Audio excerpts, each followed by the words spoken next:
Assalamu alaikum барлықтарына.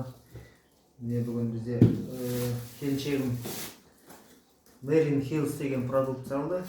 Соны реклама жасап бер деген сайын реклама жасап беріп жатырмын. Мынандай А деген, сосын Б деген нелері продукцияның жидкостарын очищение организмаға алдық. Үлкен кісілерге қолданады. Сосын спирулин деген мынандай 600 бірдеме таблетка, 5 таблеткадан күніне 2 рет ішіп отырады екен. Очищение организм. Сосын тағы да көптеген продукциялар бар. Мынау йодиум, балаларға арналған. Сол қажет болса хабарласыңыздар, келіншегімнің номерін жазып қоямын. Сол тағы өзгерістер болса айтамыз. Енді бастап жатырмыз продукцияны алып.